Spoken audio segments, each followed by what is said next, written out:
Hello అండి, welcome back to my channel. ఇప్పుడు మనం ఈ వీడియోలో ఏంటంటే తెలుసుకోబోతున్నాము, డ్యూరింగ్ ప్రెగ్నెన్సీలో కడుపులో ఉన్న శిశువుని చాలా హ్యాపీగా సంతోషంగా పెరగాలి అంటే ఏం చేయాలో ఆ టిప్స్ అయితే చెప్తా.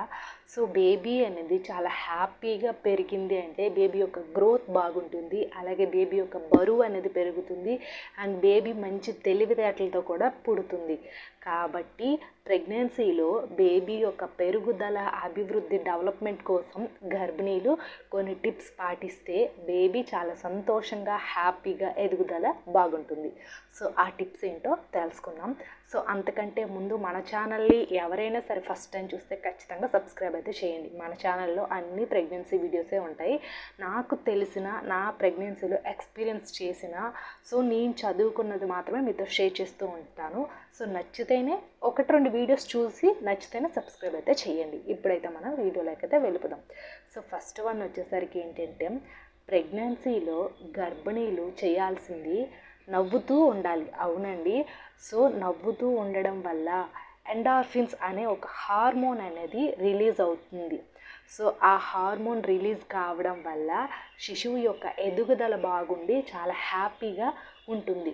సో అలా హ్యాపీగా పెరుగుతుండేటప్పుడు బేబీ యొక్క గ్రోత్ కూడా బాగుంటుంది.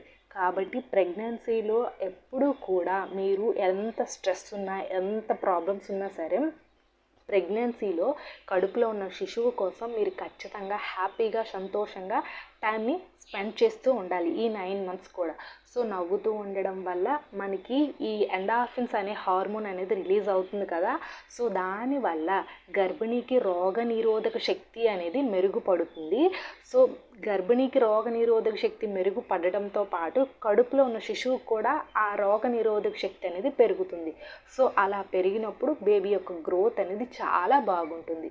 కాబట్టి గర్భిణీలు వీలైనంత మీకు హ్యాపీగా సంతోషంగా నవ్వుతూ ఉండేలా మీరు ఉండండి. ఎన్ని ప్రాబ్లమ్స్ ఉన్నా, ఎలాంటి ఇంట్లో సమస్యలు ఉన్నా సరే అవన్నీ పక్కన పెట్టేసి హ్యాపీగా నవ్వుతూ ఉండాలి.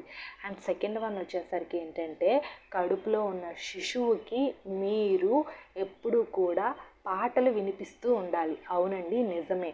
సో మంచి మ్యూజిక్ లేదా ఒక మంచి దేవుడి పాటలు ఇలాంటివి తీసుకొని హెడ్సెట్ ఉంటాయి కదా, సో మన స్టమక్ పైన పెడుతూ ఉంటే బేబీకి వినిపిస్తుంది.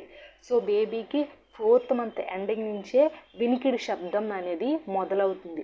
సో దానివల్ల మనం మాట్లాడే మాటలు, చెప్పే మాటలు అన్నీ కూడా బేబీ అనేది వింటుంది. సో దానికి రియాక్ట్ కూడా అవుతుంది.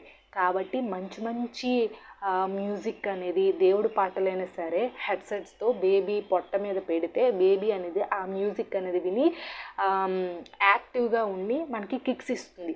సో బేబీ ఎప్పుడైతే యాక్టివ్ అయ్యి కిక్స్ ఇచ్చింది అంటే, మంచిగా మూమెంట్స్ ఇచ్చింది అంటే బేబీ హ్యాపీగా ఉందని అర్థం. సో బేబీ అలా హ్యాపీగా పెరుగుతుంటే బేబీ యొక్క మేధాశక్తి కూడా పెరుగుతుంది, చాలా యాక్టివ్గా తయారవుతుంది. కాబట్టి మీకు ఫ్రీగా ఉండేటప్పుడు, సో మీ ఇంట్లో వర్క్ అంతా కంప్లీట్ అయిపోయాక, సో మీరు రెస్ట్ తీసుకునే సమయంలో ఏంటంటే ఒక మంచి మ్యూజిక్, మంచి మంచి పాటలు, దేవుడి పాటలు ఇలాంటివి కూడా హెడ్సెట్ పొట్ట పైన పెట్టండి. సో బేబీ ఖచ్చితంగా వింటుంది. అది ఎప్పటి నుంచి స్టార్ట్ చేయాలి? 5th month నుంచి స్టార్ట్ చేయండి. ఎందుకంటే బేబీకి అప్పటి నుంచి వినికిడి శబ్దం మొదలవుతుంది కాబట్టి. సో ఇంకొకటి ఏంటంటే, కథలు చెప్పాలి. అవునండి. సో కథలు చెప్పిన అంటే మనం కథలు చెప్తుంటే బేబీ విన్నదంటే ఖచ్చితంగా బేబీ బ్రెయిన్ డెవలప్మెంట్ బాగా యాక్టివ్గా తయారవుతుందని మన పరిశోధనలు కూడా తేలింది. సో కాబట్టి మీరు ఏంటంటే ప్రెగ్నెన్సీలో ఉండేటప్పుడు ఖచ్చితంగా ఏవైనా సరే స్టోరీస్ అనేది చెప్పాలి. అంటే మీతో మీరు మాట్లాడుతునేటప్పుడు చాలా గట్టిగా ఆ స్టోరీస్ అనేది చదవాలి. సో అలా చదివేటప్పుడు ఖచ్చితంగా బేబీ అనేది వింటుంది. సో పురాణాల్లో చూడండి, ఆ కడుపులో ఉన్న అభిమన్యుడు అలా యుద్ధం గురించి విని అవన్నీ నేర్చుకున్నాడు. సో అందుకనే అంటారు, కడుపులో ఉండేటప్పుడు బేబీ ప్రతి ఒక్కటి వింటుంది. కాబట్టి మీరు మంచి కథల్ని, మంచి మంచి స్టోరీస్ని బేబీకి చెబుతూ ఉండాలి. అలా చెప్పేటప్పుడు ఏంటంటే బేబీ బ్రెయిన్ యాక్టివిటీస్ బాగా మెరుగుపడుతుందని అయితే ఖచ్చితంగా మన పరిశోధనలు అయితే చెప్తున్నారు. సో అదొకటి.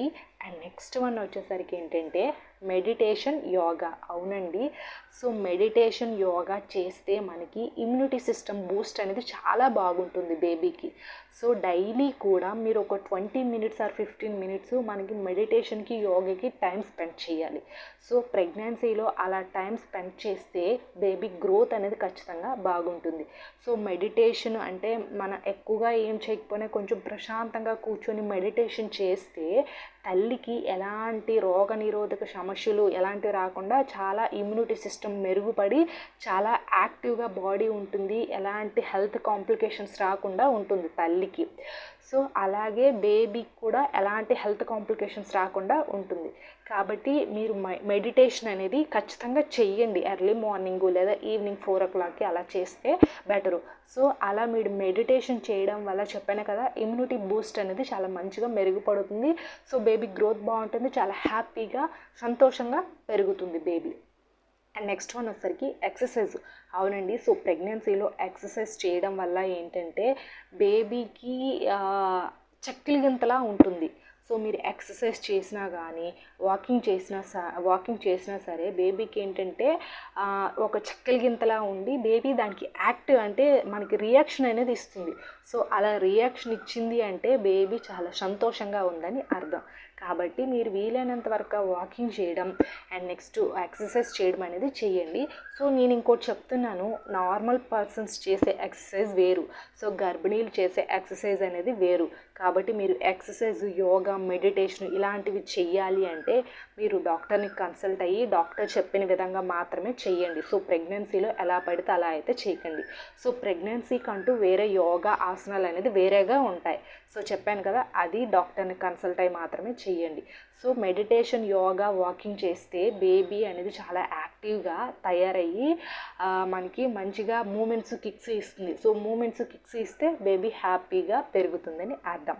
సో అది. అండ్ ఫైనల్లీ మోస్ట్ ఇంపార్టెంట్ ఏంటంటే కడుపులో ఉన్న శిశువు యొక్క తండ్రితో మంచి బాండింగ్ ఉండేలా చెయ్యాలి.